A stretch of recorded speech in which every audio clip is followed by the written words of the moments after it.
What's going on, guys? T2RX6 here, back for another Machine Robo Gobots review. I don't know what you want to call it. I grew up in the United States, so to me it's Gobots. And this is the Machine Robo series, number 3, Eagle Robo, done by Action Toys. And this is an interesting little figure here. And I do want to emphasize little. In fact, let's get that right out of the way first. You are not fitting these guys with your Masterpiece size display.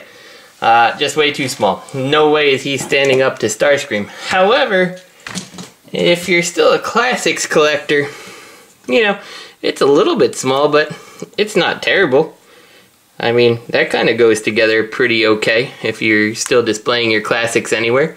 So yeah, definitely either you're going to want to be in on all of these, or none of these, or a classics collector if you want to pick them up, because they're really not going to go anywhere, or with anything else, I should say. Now the thing about this is, there's been rumors that Action Toy is possibly a third-party company that we may have seen before. Maybe if I bring this out, that scaling, you know, and styling seems a little bit more noticeable, perhaps. I mean, there's a lot of similarities on how this guy transforms, or not how he transforms, but how his parts look to your fans' toys, or perhaps your make toys, and that scale seems about right. You got the same type of hand where you have the molded 2 fingers, the little thing for the gun, in fact the same way with the finger in. That is exactly the same on these hands. You know, it's definitely a little bit questionable. So I'm guessing if it is third party, it's got to be Make Toys or Fans Toys. And let's take a look at it up close. You know, it is definitely not really Leader-1's head. It's more on the Machine Robo side. Hopefully a third party like Dr. Wu will kind of come and make some heads for these guys, at least who needs them. But I can live with that as an updated Leader-1, so to speak. They do feel like they feature some die cast on like the legs and the chest. It's definitely cold to the touch and it gives it a little bit of weight. But it does have this tendency to make things at least a little bit floppy on these ball joints. Let's talk about articulation. His head is on this really weird post on a ball joint there, so good movement there. I prefer to have it back here, so his neck is not quite so big, and I think it just sits back on his body a little bit nicer. Ball jointed arms here with the swivel, so you can get plenty of movement out of the arms. Bicep swivel, double jointed elbow, again very similar hands that are ball jointed down here. Waist down here, ball jointed thighs with the swivel. Only a single knee joint down here that does get a little limited by the wing. And as you come down to the foot here, it is on a ball joint, so you do get the back and forth and the forward and back, and each, you know, like the toe and the heel are kind of articulated. That said, the way this wing goes, I don't see any particular way that I can get him to not stand on the wing and instead stand on his toes without maybe kind of angling this one on in. If you guys see something that I don't see, let me know. But I mean, put him back here. I mean, he's standing on his wing, not really the foot so much. Notably, he also comes with a gun here. It's kind of a frame of a gun with missiles turned backwards to make a gun. I don't know. I'm not terribly impressed with the guns, but you know, if I'm calling these guys Gobots, whoops. See, you can see my frame of my gun fell apart here. Just like this to make a solid, quote unquote, solid peg. And it'll peg right in like this. Yeah, I mean, it's fine. It's not great. I don't love the gun. I'm not sure if I'll have him using the gun. Who knows?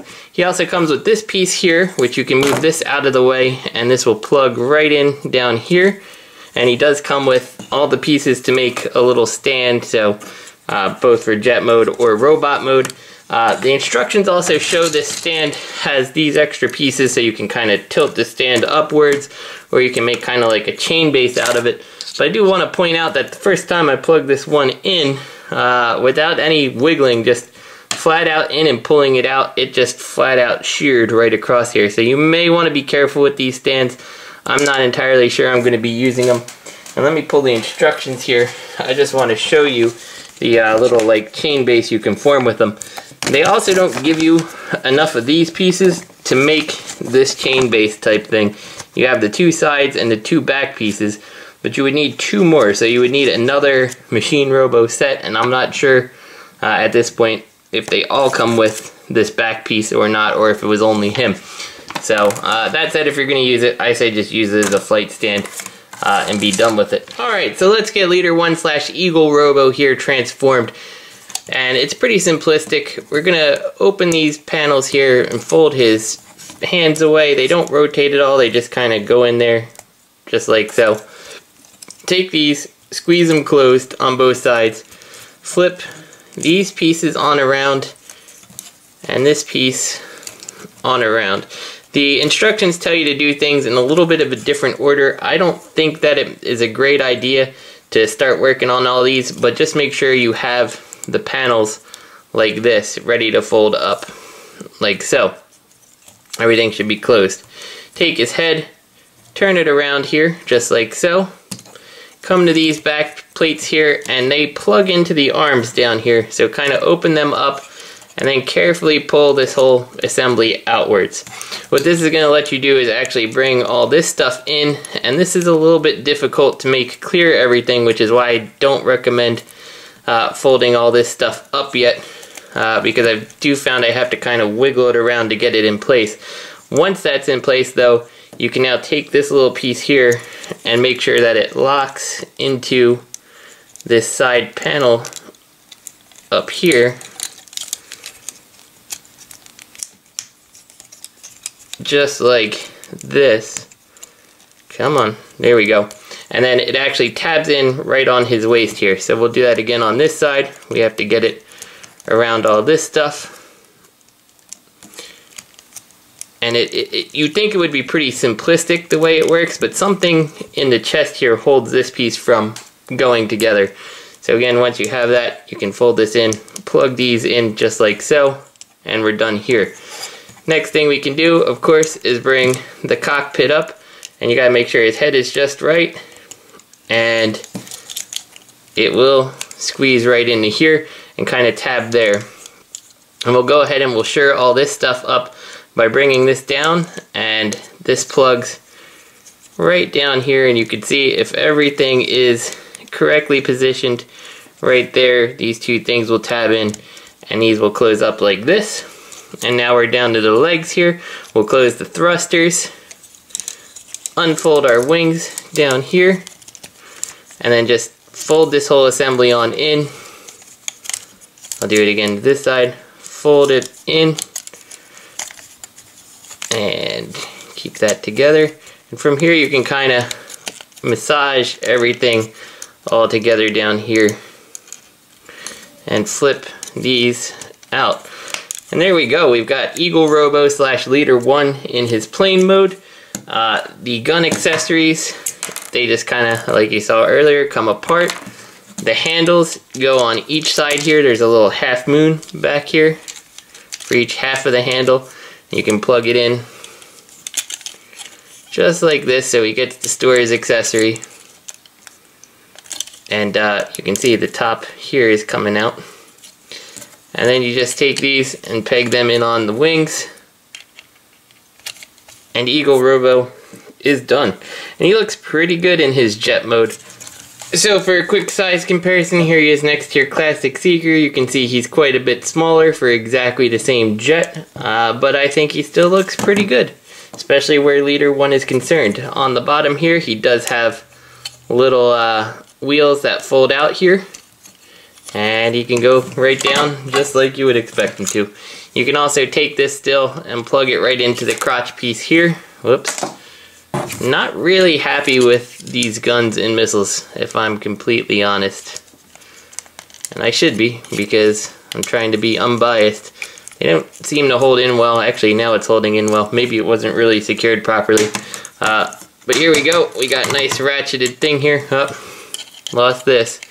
Definitely feel like there's some finishing problems here with this guy, where things just don't seem like they're toleranced all that well. Yeah, I mean, the stand works just fine if you want to display them in jet mode, you know, strafing something with some missiles or something like that. Guess we'll put that away. But it works. It serves its purpose. So let's get him back to his robot mode and we'll get out of here. I'm going to take all these little accessories off. Yeah, something definitely was not pegged in right the first time. I don't know what's changed because now this thing does not want to come out. There we go. I have no clue why that was. Anyway, we'll start with the legs here. Make sure your wings kind of unclip from their respective places. Fold them all the way out. Fold the wings in and down. Do it at the joint down here because it does feel a little bit fragile. So fold these in. Open up his toes. Open up his toes. Come back to here. Unplug all of this stuff. And you might as well bring the little collar pieces forward while you can. Bring his head, or the jet nose down. Unplug this, fold it out, fold it out, fold these out. Bring his head back around, and then you need to, this is kind of the hardest part, because you want this to fold up to make his little collar, like so.